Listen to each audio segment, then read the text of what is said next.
हे रुद्र, यथार्थ सबका संहार करने वाले परमेश्वर आप स्वयं अजन्मा है, अतः दूसरों को भी जन्म मृत्यु से मुक्त कर देना आपका स्वभाव है। यह समझकर कोई जन्म मरण के भय से डरा हुआ साधक इस संसार चक्र से छुटकारा पाने के लिए आपकी शरण लेता है।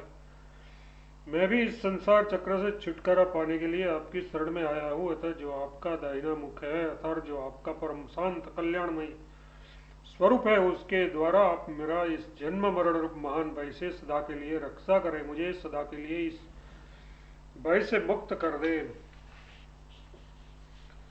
हे सबका संहार करने वाले रुद्र, हम लोग नाना प्रकार की भेंट समर्पण करते हुए सदा ही आपको बुलाते रहते हैं। आप ही हमारी रक्षा करने में सर्वथा समर्थ है। अतः हम आपसे प्रार्थना करते हैं कि आप हम पर कभी कुपित न हो तथा कुपित होकर हमारे पुत्र और पौत्रों, हमारी आयु को, जीवन को तथा हमारे गौ घोड़े आदि पशु पक्षियों को कभी किसी प्रकार की क्षति न पहुंचाए। हमारे जो वीर साहसी पुरुष है उसका भी नाश न करे, अर्थात सब प्रकार से हमारी और हमारे धन जन की रक्षा करे।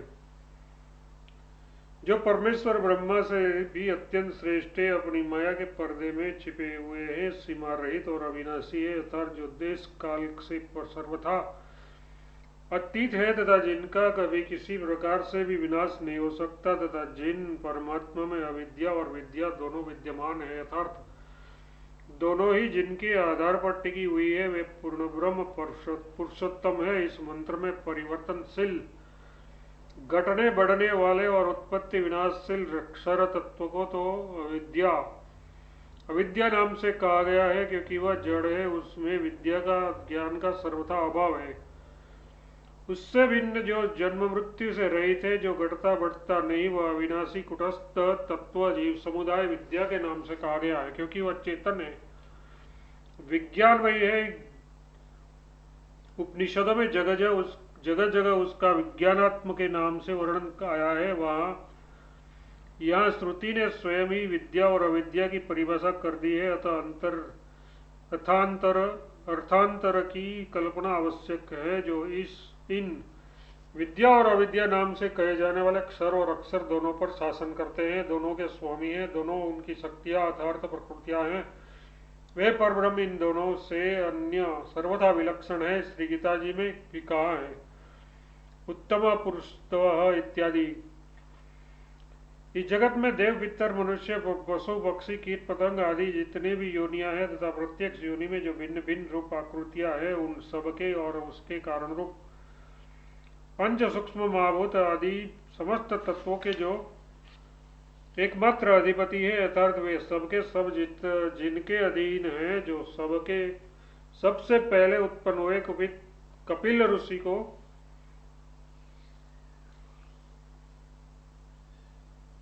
यथार्थ हिरण्यगर्भ ब्रह्मा को प्रत्यक्ष सर्ग के आदि में सबके ज्ञानों से पुष्ट करते हैं, सब प्रकार के ज्ञानों से संपन्न करके उन्नत करते हैं, तथा जिन्होंने सबसे पहले उत्पन्न होते हुए उन हिरण्यगर्भ को देखा था, वे ही सर्वशक्तिमान सर्वाधार सबके स्वामी परब्रह्म पुरुषोत्तम है। जिनका प्रकरण चल रहा है, वे परमदेव परमेश्वर इस जगत रूप क्षेत्र में सृष्टि के समय एक एक जाल को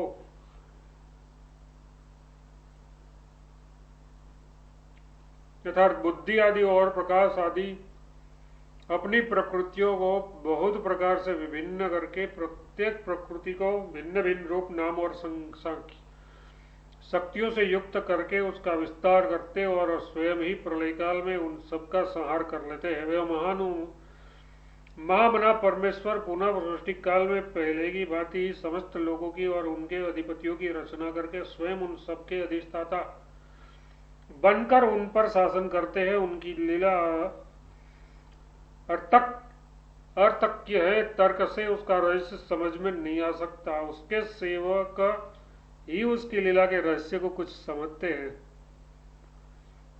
जिस प्रकार यह सूर्य समस्त दिशाओं को ऊपर नीचे तथा इधर उधर सब ओर से प्रकाशित करता हुआ दीप्यमान होता है, उसी प्रकार वे भगवान सर्वविध ऐश्वर्य से संपन्न सबके द्वारा भजने योग्य परमदेव परमेश्वर अकेले ही समस्त कारणरूप अपनी भिन्न भिन्न शक्तियों के अधिष्ठाता होकर उन सबका संचालन करते हैं और सबको अपना अपना कार्य करने की सामर्थ्य देखकर यथा योग्य कार्य में प्रवृत्त करते हैं। संबंध ऊपर कही हुई बात का इस मंत्र में स्पष्टीकरण किया जाता है।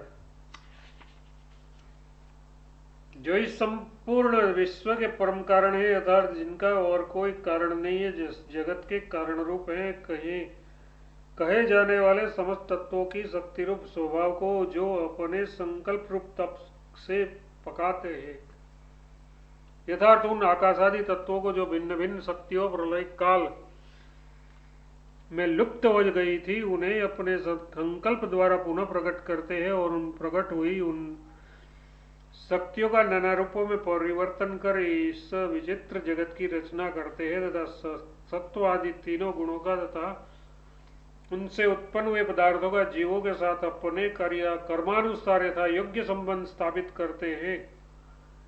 इस प्रकार जो अकेले ही इस संपूर्ण जगत की सारी व्यवस्था करके इस पर शासन करते हैं, वे ही पूर्व मंत्र में कहे हुए सर्वशक्तिमान परब्रह्म परमेश्वर हैं।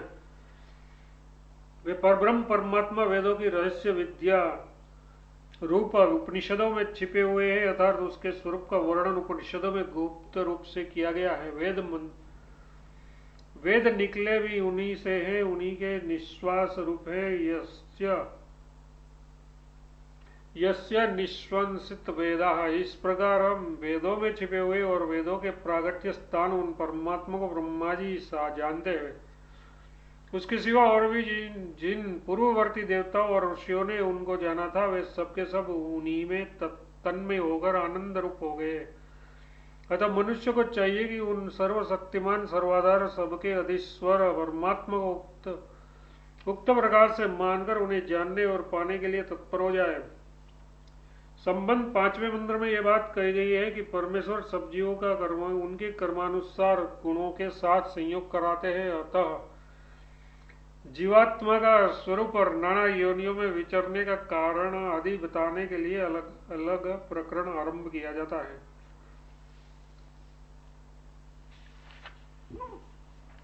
इस मंत्र में प्रकरण आरंभ करते ही जीवात्मा के लिए गुणान्वयी मतलब विशेषण देखकर ये भाव दिखाया गया है कि जो जीव गुणों से संबंध यथार्थ प्रकृति में स्थित है, वही इस जन्म मरण रूप संसार चक्र में घूमता ही है। गीता अध्याय 13। जो गुणातीत हो गया है वह नहीं घूमता। मंत्र का सारांश है कि जीवात्मा सत्व रज और तम इन तीनों गुणों से बंधा हुआ है। गीता अध्याय 14। वह नाना प्रकार के कर्म फल रूप भोगों की प्राप्ति के उद्देश्य से नाना प्रकार के कर्म करता है और अपने किए हुए उन कर्मों का फल भोगने के लिए नाना योनियों में जन्म लेकर विभिन्न रूपों में प्रकट होता है और जहां भी जाता है तीनों गुणों से युक्त रहता है। मृत्यु के अनंतर उसकी कर्मानुसार 3 गतियां होती है, अर्थात शरीर छोड़ने पर वह 3 मार्गों से जाता है। वे 3 मार्ग है देवयान, पितृयान और तीसरा निरंतर जन्म मृत्यु के चक्र में घूमना। वह प्राणों का अधिपति जीवात्मा जब तक मुक्त नहीं हो जाता तब तक अपने किए हुए कर्मों से प्रेरित होकर नाना लोकों में भिन्न भिन्न प्रकार की योनियों को ग्रहण करके इस संसार चक्र में घूमता रहता है। संबंध जीवात्मा का स्वरूप कैसा है, इस जिज्ञासा पर कहते हैं, मनुष्य का हृदय अंगूठे के नाप का माना गया है और हृदय में भी जीवात्मा का निवास है, इसलिए उसे अंगूठे के नाप का कहा जाता है। उसका वास्तविक स्वरूप सूर्य की भांति प्रकाशमय विज्ञानमय है। उसे अज्ञान रूपी अंधकार छूतक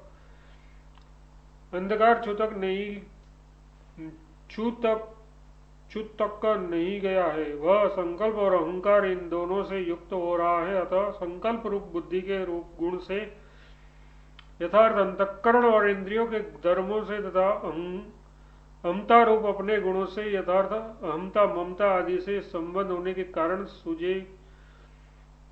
सूजे की नोक के समान सूक्ष्म आकार वाला है और परमात्मा से भिन्न है। जीव के तत्वों को जानने वाले ज्ञानी पुरुषों ने गुणों से युक्त इस जीवात्मा का स्वरूप ऐसा ही देखा है। तात्पर्य है कि आत्मा का स्वरूप वास्तव में अत्यंत सूक्ष्म है, सूक्ष्म से भी सूक्ष्म जड़ पदार्थ उनकी तुलना में सूक्ष्म ही ठहरता है। उसकी सूक्ष्मता किसी भी जड़ पदार्थ के परिमाण से नहीं मापी जा सकती। केवल उसका उद्देश्य, उसका लक्ष्य कराने के लिए उसे संबंध वस्तु के आकार का बताया जाता है।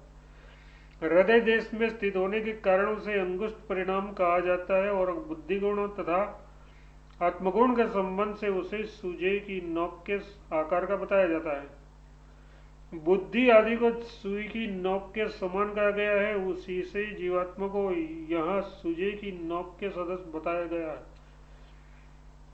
संबंध पूर्व मंत्र में जो जीवात्मा का स्वरूप सूजे की नोक के समान सूक्ष्म बताया गया है, उसे पुनः स्पष्ट करते हैं।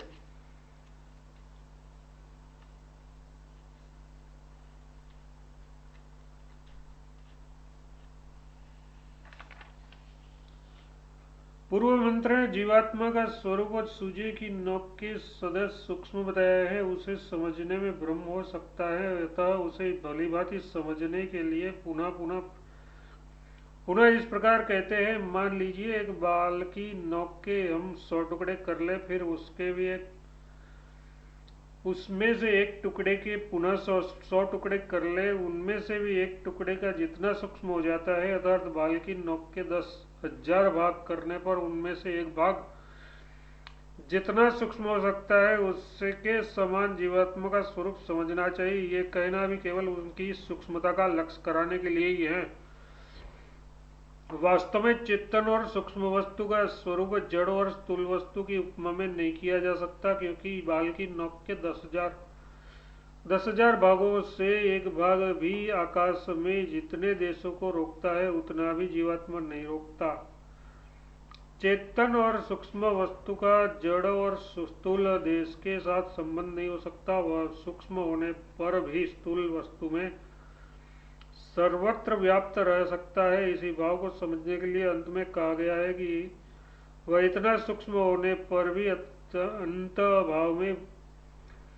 अंत भाव से युक्त होने में, यथार्थ असीम होने में समर्थ है। भाव यह है कि वह जड़ जगत में सर्वत्र व्याप्त है, केवल बुद्धि के गुण संकल्प से और अपने गुणरूप अहंकार से युक्त होने के कारण ही एक देशीय बना रहा है। जीवात्मा वास्तव में न तो स्त्री है, न पुरुष है और न नपुंसक ही है। ये जब जीव शरीर को ग्रहण करता है, उस समय उसके संयुक्त होकर वैसा ही बन जाता है। जो जीवात्मा आज स्त्री है, वही दूसरे जन्म में पुरुष हो सकता है, जो पुरुष है वही स्त्री हो सकता है। भाव यह है कि स्त्री पुरुष और नपुंसक आदि भेद शरीर को लेकर है। जीवात्मा सर्वभेद शून्य है, सारी उपाधियों से रहित है।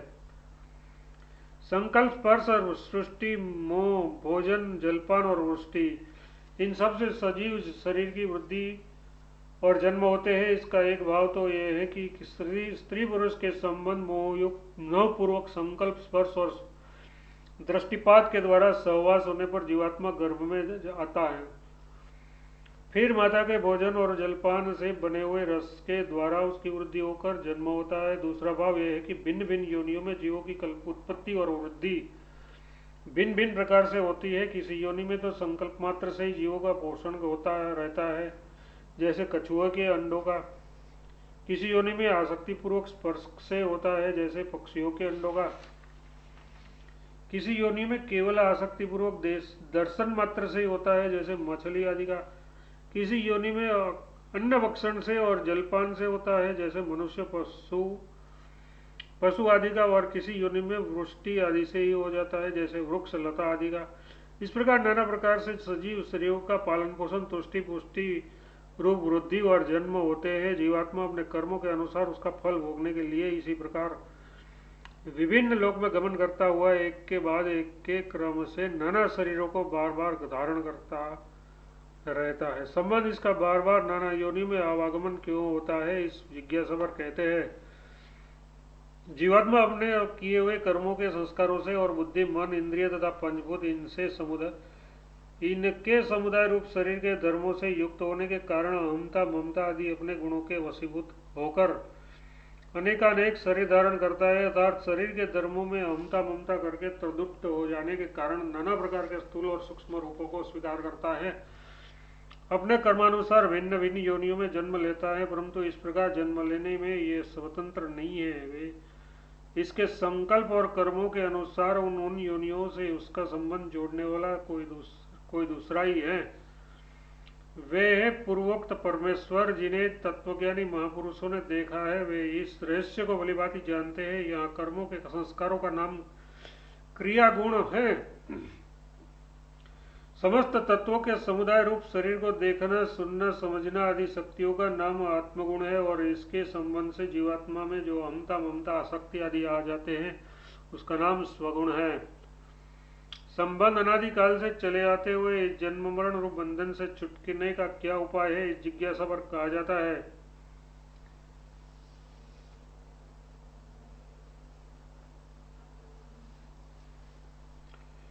पूर्व मंत्र में जिसको इस जीवात्मा का नाना योनियों के साथ संबंध जोड़ने वाला बताया गया है, जो अंतर्यामी रूप से मनुष्य के हृदय रूप गुहा में स्थित तथा निराकार रूप से इस समस्त जगत में व्याप्त है, जिसका न तो आदि है और न अंत है।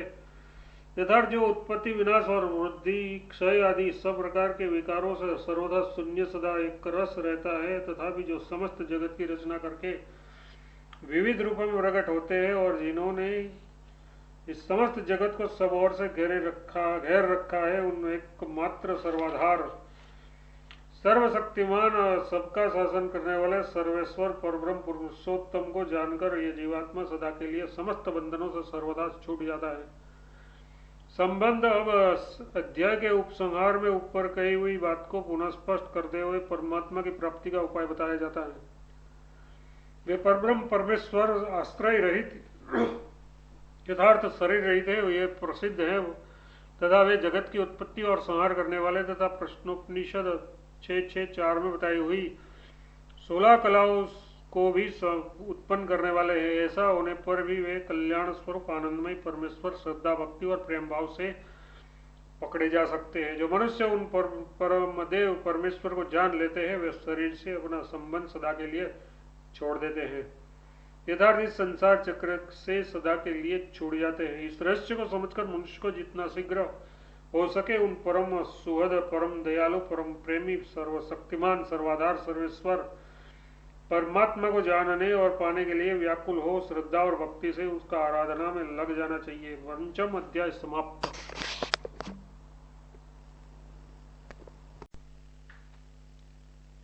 षष्ठ अध्याय।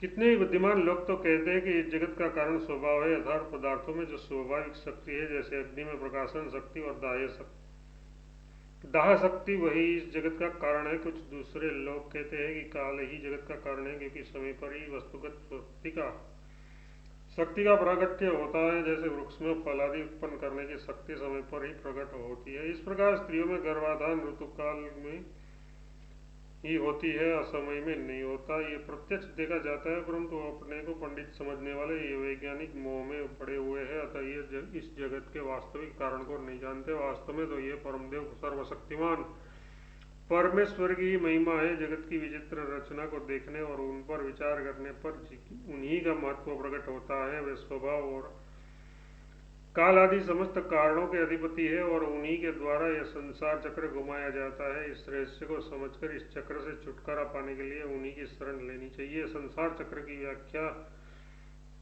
में की गई है 1:4 में की गई है। जिन जगन्यंता जगदाधार परमेश्वर से यह संपूर्ण जगत सदा सभी अवस्थाओं में सर्वथा व्याप्त है, जो काल के भी महाकाल है, अर्थात जो काल की सीमा से परे है, जो ज्ञान स्वरूप चिन्मय परमात्मा सुहृदता आदि समस्त दिव्य गुणों से नित्य संपन्न है। समस्त गुण जिसके स्वरूपभूत और चिन्मय है, जो समस्त ब्रह्मांडों को भली प्रकार से जानते हैं, उन्हीं का चलाया हुआ ये जगत चक्र नियम पूर्वक चल रहा है। वे ही पृथ्वी, जल, तेज, वायु और आकाश, इन पांचों महाभूतों पर शासन करते हुए इनको अपना कार्य करने की शक्ति देकर इससे कार्य करवाते हैं। उनकी शक्ति के बिना ये कुछ भी नहीं कर सकते। ये बात कठोपनिषद के 3 खंड में यक्ष के आख्यान द्वारा भलीभांति समझाई गई है। इस रहस्य को समझकर मनुष्य को सर्वशक्तिमान परमेश्वर का उपयुक्त भाव से चिंतन करना चाहिए। परमेश्वर ने ही अपनी शक्तिभूता मूल प्रकृति से पांचों स्थूल महाभूत आदि की रचना रूप कर्म करके उनका निरीक्षण किया, फिर जड़ तत्व के साथ चेतन तत्व का संयोग करा के नाना रूपों में अनुभव होने वाले विचित्र जगत की रचना की। अथवा इस प्रकार समझना चाहिए कि एक अविद्या, दो पुण्य और पाप रूप संचित कर्म संस्कार, सत्व रज और तम, ये तीन गुण और एक काल तथा मन बुद्धि अहंकार और पृथ्वी जल तेज वायु और आकाश, ये आठ प्रकृति भेद, इन सब से तथा अहमता ममता आसक्ति आदि आत्म संबंधी सूक्ष्म गुणों से जीवात्मा का संबंध करा के जगत की रचना की। इन दोनों प्रकार के वर्णनों का तात्पर्य ये एक ही है। संबंध इस रहस्य को समझकर साधक को क्या करना चाहिए, जिज्ञासा पर कहा जाता है।